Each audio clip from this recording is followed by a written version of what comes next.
este vídeo para electroacústica explicando la prevención de riesgos laborales que tenemos nosotros frente a la electricidad, que es lo que hemos estudiado nosotros en este tema. Así que vamos a partir de lo básico. Todas las casas o todas las instalaciones eléctricas tienen un cuadro.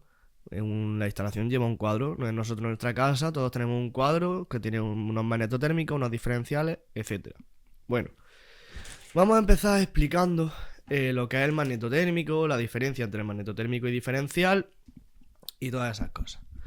Ok, diferencia entre magnetotérmico y diferencial. El magnetotérmico protege a la instalación eléctrica o a los equipos y el diferencial nos protege a nosotros como personas. Ok, vamos a meternos primero en el magnetotérmico. El magnetotérmico tiene dos tipos de seguridad dentro de él: la magnética y la térmica. Vamos a explicar cómo funciona ahora mismo la térmica. La térmica reacciona a la entrada de corriente prolongada en el tiempo y esa corriente genera una energía térmica, un calor. Entonces, a ver, dentro de lo que es el magnetotérmico y dentro de la seguridad térmica, hay una chapita así, pequeñita, que cuando entra corriente prolongado en el tiempo y genera un calor, cuando el calor supera esa pequeña chapita y se dobla, el magnetotérmico salta y corta la corriente. O sea que esa es la primera seguridad. Y la segunda seguridad que nosotros tenemos es la magnética. La magnética reacciona ante un cortocircuito y cuando ve un pico de tensión o una corriente superior a la que debería, corta la corriente. Se baja y corta la corriente automáticamente. Normalmente, ¿en qué situaciones suele cortar la corriente o suele afectar ese magnético, esa seguridad magnética del magnetotérmico? Pues normalmente suele ser con fallos de aislamiento. Los fallos de aislamiento no dejan de ser que los conductores son de cobre y todos los cables van recubiertos con su propio aislamiento de plástico. Entonces, por el tiempo, por la humedad, puede ser que en algunas zonas de ese cable no haya aislamiento, o se haya quitado con el tiempo, o haya algún fallo, o el cable esté roto, o cualquier tipo de cosa que puede pasar. Entonces, cuando hay dos cables, los cuales tienen ausencia de aislamiento y se juntan, eso crea un cortocircuito y el magnetotérmico actúa y salta. Ok, vamos a ir por el diferencial. El diferencial no es otra cosa que de todo esto veáis poniendo fotos, ahora pondré fotos.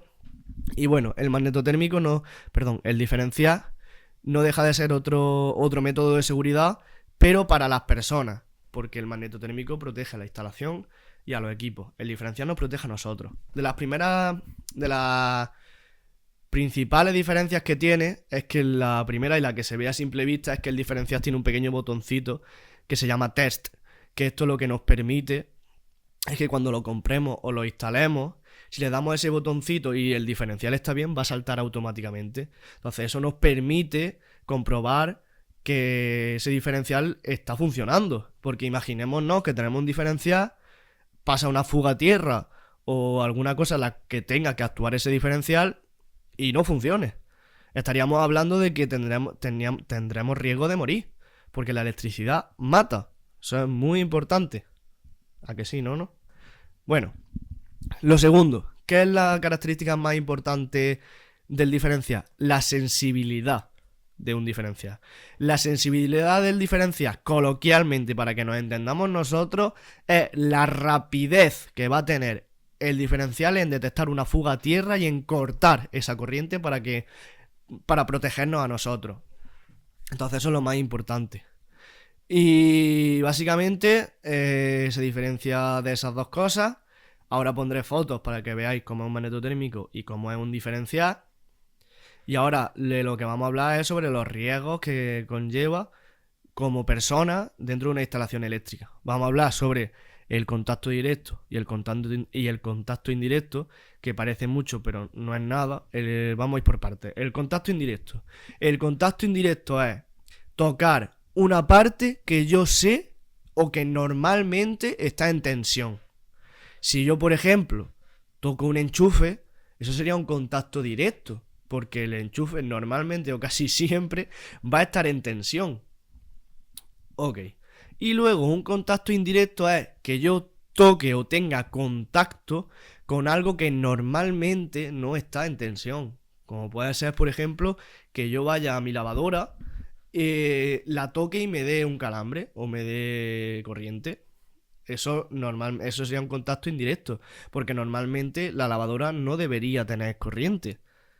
Entonces, ok, con eso llegamos a otro punto que siempre me gusta explicar, y es la derivación a masa.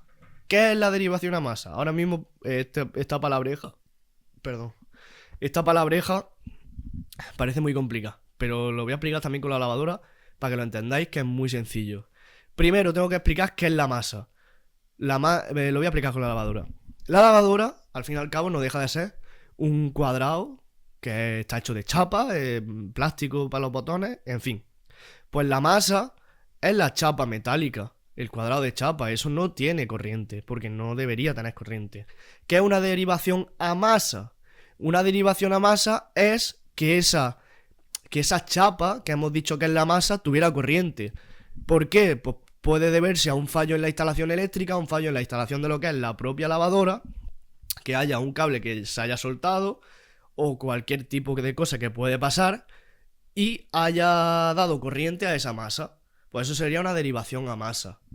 Luego tenemos lo que es la fuga, que la fuga es muy sencillo. La fuga no deja de ser la fuga de corriente hacia un sitio que no debería tener corriente.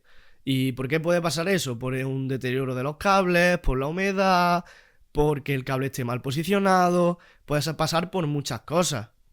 Y bueno, y lo último que tengo para explicaros es el cortocircuito, que bueno, ya lo he explicado antes, pero vamos a meternos un poquito más en temario. El cortocircuito no deja de ser que dos conectores se junten, dos conectores de diferente potencial se unan, que normalmente o probablemente serán neutro y fase, y creen una corriente mayor a la que el magnetotérmico puede soportar o que la instalación puede soportar. Entonces, por eso el magnetotérmico corta la corriente cuando detecta un cortocircuito, que esa dentro del magnetotérmico. ¿Qué tipo de seguridad afectaría en un cortocircuito? Magnética. Térmica no, magnética. Y bueno, pues eso, nos vemos.